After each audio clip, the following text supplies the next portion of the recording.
The unfortunate news. This is not cool, but it happens in life. I don't have an iPad. I had to sell my P-6 and I returned my Zoom L6. So let's start why all this is happening. Has nothing with the desire to want to keep it or anything like that.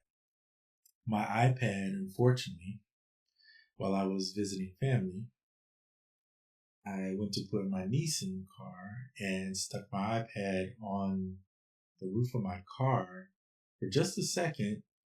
It was supposed to be just a second. And somehow, after strapping her in and getting to the car, I just didn't grab it. And what makes it even worse was because I went through a bunch of problems with the iPad screen at one time. When Apple sends you another replacement, you have to turn the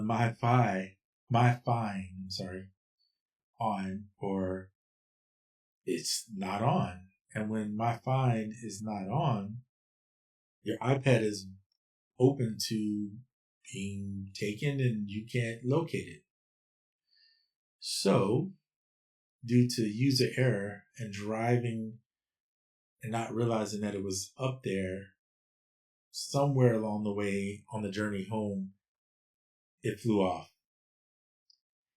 So I lost my iPad, which is hurtful because all my songs and things that I made on there are gone. Yes, some stuff is stored to the cloud, but a lot of my Koala stuff wasn't, because they just added the cloud storage thing. So I don't think it was saved. Maybe some of it was. I'll have to see. I do have my iPhone, which technically has the backup on there too. Maybe if I get another iPad, I should have it.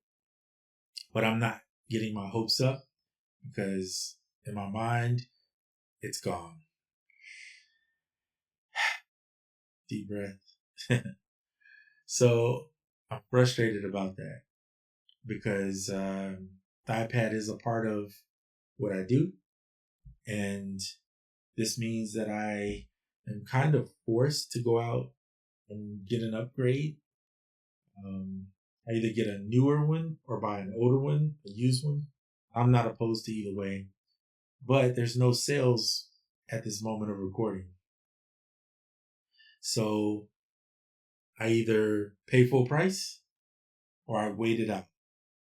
And I don't know when Apple's going to do the next sale. So at this point, I'm having to wait it out. So now, why is the P-6 gone? Well, I had been contemplating the P-6 and keeping it or not keeping it. I wasn't sure, to be honest with you. But part of the problem with the P-6 I had was I was using Koala and it just really outshines it in so many ways. Now, there are a few features that I like in it a little bit better. Mostly some of the effects that are better. But it's not justified enough to keep it. And I honestly wasn't using it much after doing some demo videos and a few things with it. So in order to fund the iPad, I was kind of forced now to really move on sooner than later. So I sold it to put those funds towards an iPad, which I'll definitely get some use out of. Because I do use my iPad for other things other than music. Okay. So why did the Zoom go back? Kind of the same reason. Not that I don't use it. I actually used it more than the P-6. But the problem was now I got to fund an iPad.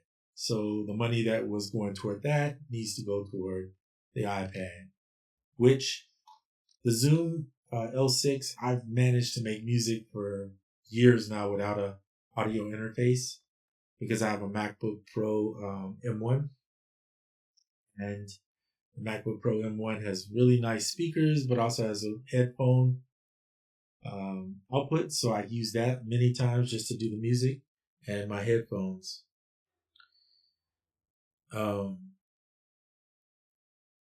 So that said, the zoom went back. Now, do I think the zoom is bad? Absolutely not. I think the zoom is amazing. I just don't think right now I need the expense, being that I'm going to have to put money into a new iPad, unfortunately. So I don't have any other gear, so there's really no reason to having the Zoom L6. So I'll keep making videos. I'll show you ways that you can use different things. I'm primarily in Ableton most of the time. I use the iPad kind of as a supplemental to do something a little different. But one thing that I've shown before is Koala is on the MacBook. So I can still do some Koala videos. Unfortunately, I don't have AUM on here. I do have it on my phone. So I'll probably do a few videos from the phone when I'm showing you little ideas and stuff like that for your workflow. But yeah, that will be for a little while, maybe a month, maybe less. I should be able to get an iPad soon once I sell a few things. But that's the unfortunate part of music and not being rich. Not that I want to be rich, but I'm just saying. Yeah. So I'll be using a lot of different tools to make music. One tool that I love to use, if you guys haven't already seen this before, is sampleit.io. Here you can filter, type in different keys, different gears. I actually really think this gear thing is kind of cool because I was thinking about messing around with the 1940s, the 1960s maybe, and then seeing if I can come up with some different maybe sounds like some jazz. Seeing if there's some cool jazz, dark jazz might be cool. Maybe some contemporary too. And then once you set that, just hit apply.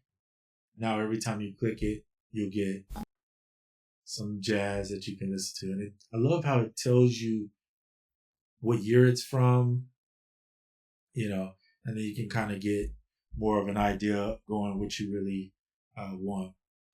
So I'm not going to play this for copyright purposes, but definitely this is something to use. Another app that I have that you can use is similar to Radio AU, which is on iOS. By the way, Radio AU also works on desktop, and there's other radio apps that are similar that do that kind of thing. So you have options to sample. You don't need to see that really. But yeah, so there you go. That's kind of where I'm at. I will be using Koala still because it's my favorite. I do some stuff on the phone, and fortunately, I'm sorry about the iOS thing. It was out of my hands as soon as I messed up. So it is what it is. I've accepted it, though it's not fun. So stay tuned. There'll be more videos. There'll be more things to look at. I am seriously considering Electron. I really want a different workflow, a step sequencer workflow. I'm just waiting to see if they're going to add in manual chopping. And by the way, that's the same thing that I think the TE OPXY is missing outside of the bugs they need to fix is the manual chopping. That device is expensive, and to me, for that price, I need that to be a part of it, to justify the cost. And the same thing goes with the Electron stuff. It's like expensive. So in order to justify that cost, I'm going to need them to at least bring in some manual chopping. Though there are some features in the Electron box that, man, I can't wait to try. If you guys haven't listened to Sound Control, he's pretty dope. Check his channel out. I think he spells it like SNDCTL or something like that, or CTRL. But Sound Control, man, he's got some good stuff. And anyway, he uses all the Electron stuff. So kind of got me really peaked on using it. Well, that's it for this video. I just wanted to tell you guys about my experience, an unfortunate experience. And hopefully you'll still hang in there. I'll have more videos and more content for you as time goes. If you have any questions about certain things, I still can answer it because I still keep up with what's going on with certain devices. So, yeah, I'll keep you posted. All right, guys. To the next one. I'm out.